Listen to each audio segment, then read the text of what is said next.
It's an honour to speak to you all this evening at this very unique event.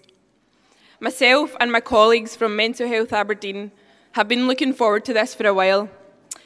We're all here to have a fantastic evening, and we have done so far, and to celebrate the fantastic curry cuisine in the northeast of Scotland, which I can personally say gives Glasgow a run for its money.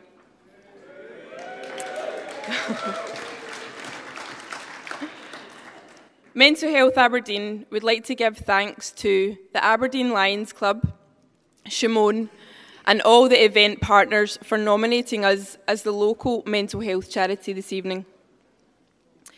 We are here to have a great evening, but we are also here to try and make a difference to some very vulnerable children and adults throughout our local communities in Aberdeen City and Aberdeenshire. Raising funds for Mental Health Aberdeen is clearly crucial for our survival as a charity, but for our cause, which is mental health, raising awareness and understanding is key. Unfortunately, many people today do not appreciate the importance of mental health and how it goes hand in hand with physical health. Mental Health Aberdeen want to change these perceptions. We are a small charity local to Aberdeen City and Aberdeenshire. We have services such as youth and adult counselling, befriending services, day support centres, and we also have a carer support service, which support carers who have a loved one at home whom they are looking after who have a mental health difficulty. Now, I could throw facts and figures and statistics at you tonight to demonstrate what a worthy cause mental health is and why Mental Health Aberdeen is worthy of your help. But instead, I'll tell you a story. So for the next minute or two, I would like to try and imagine what it's like for a family experiencing a mental health difficulty. You have a 17-year-old son, a young man who's had no major incidences throughout his life and has reached all his milestones: teething, crawling, walking, school, exams, developing relationships. He is a high achiever in both education and in sport, and you are very proud when he decides to attend university at the age of 18.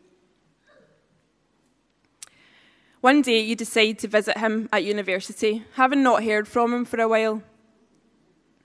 To you, he looks different, he acts different, he's uncommunicative and he is not attending his classes. And trying to establish what exactly is going on is difficult. You take him home and eventually decide to contact your GP, who advises hospital assessment, which leads to hospital admission for several weeks. You visit him regularly and your son is placed on medication, and he's slowly returning to the boy you once knew, but you still have difficulty in trying to understand exactly what is going on. You find yourself in a room with the medical team, and the psychiatrist is telling you that your son, your child, that you have loved and known for 18 years, has schizophrenia. How would you feel? Scared? Confused, maybe? Embarrassed? Can you imagine the devastation? Your world has been turned upside down and you now have to take your son home and support him in a way you just don't know how. This is not just a story. This is a reality for families all the time. Families in the northeast of Scotland and Mental Health Aberdeen are dealing with these local realities. These local issues, local adults, families, and most importantly, local children and young people. Our children, our future, and most importantly, their future. We have children and young people in our waiting room for counselling services with all different school uniforms on. This is telling us that this is a community-wide issue. It's not just in one place.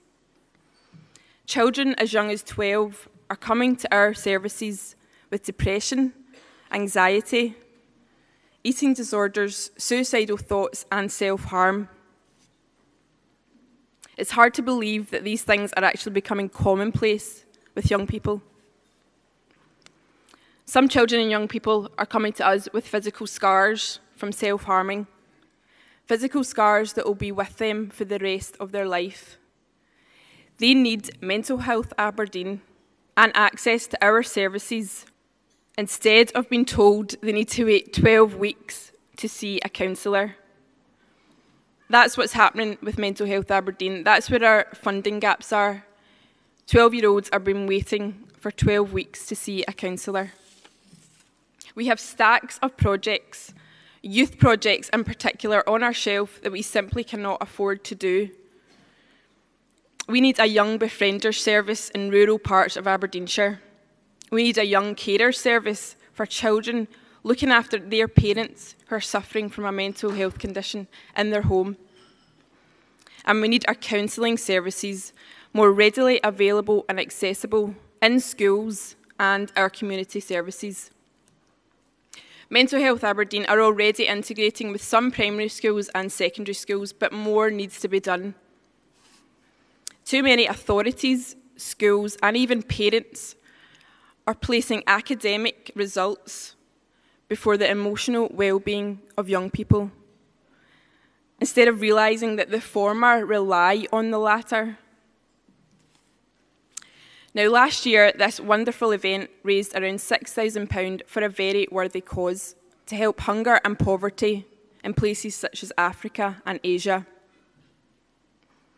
Now, Scotland isn't classed as a deprived country, but our day support centres are now being approached to become distribution centres for food banks.